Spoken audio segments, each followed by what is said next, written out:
Thanks a lot, Patricia. And hi, Malachy. How you doing? Louise, hi Patricia. Thanks. We're good. We're Good. good.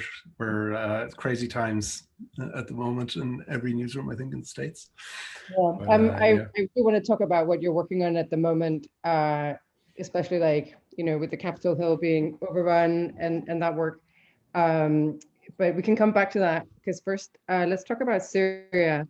And I think, the New York Times is, from what I know, one of the few newsrooms that has the kind of capabilities that you have with the kind of forensic visual investigations.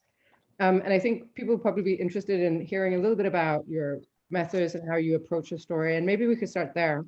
So with the Syria story, where did it start? Did it start with you guys having material? Or did you start with saying, like, hey, we got to figure out who's responsible for these bombings in Syria? it started out actually really at the outset of this team, way back in 2017, April or May 2017, and in a 5-week period there was an intense military assault in Syria, and it was a statistic that ran across my Twitter feed. Really, was that under some statistics, a medical facility was attacked once every 29 hours over that 5-week period, which is an incredible assault on healthcare in those areas. And it was a curiosity, about that, and digging into it and seeing if we could document it and figure out who was doing it. And we had a few false starts with that, and news took over, and military campaigns waned and increased again over the time. But we really, it was about a year later where we started observing the same thing in Yemen, and I think things got so bad in that period that the United Nations Security Council actually passed a unanimous resolution, kind of reinforcing the Geneva Conventions that protect healthcare in conflict. Laws of war that are hundreds of years old, and were at risk of being eroded, that red line being eroded, and these types of attacks being normalized. Anyway, so that's sort of the long backdrop to it. We had done a piece focusing on hospitals in Yemen, and how US and how the Saudi led Air Force were just failing at every turn, and American efforts to try to steer them on the right course were failing, and yet America was continuing to supply them.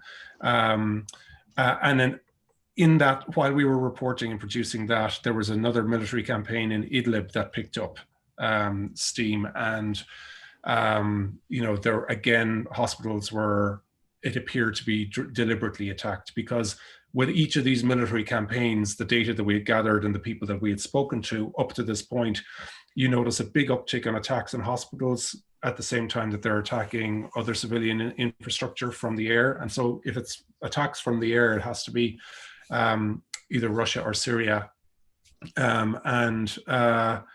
So we just started documenting each of those attacks very specifically. As Syria is the most documented war, on social media and visual material, and that's our specialty.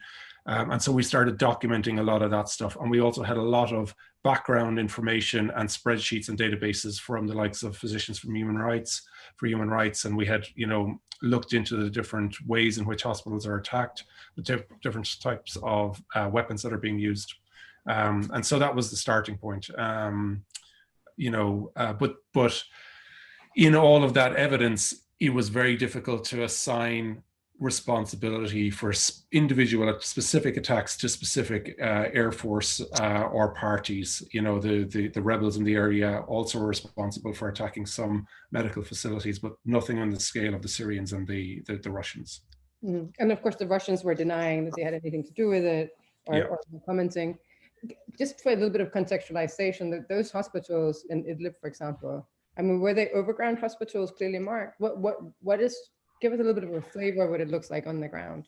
Yeah, some of them. I mean, we interviewed many doctors and hospital workers and people in the areas. I mean, some of them were known hospitals supported by the Syrian government prior to the war, and so there's no excuse that they should be bombed. Others were perhaps makeshift hospitals that originally were made overground, but as the air campaign intensified, they were forced to dig underground.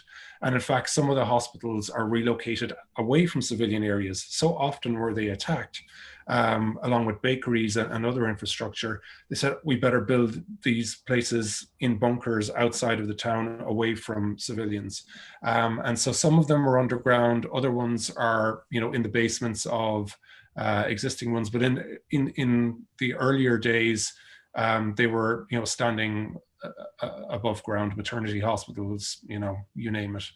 In Aleppo, I mean, there was just an inordinate number in really densely populated areas attacked.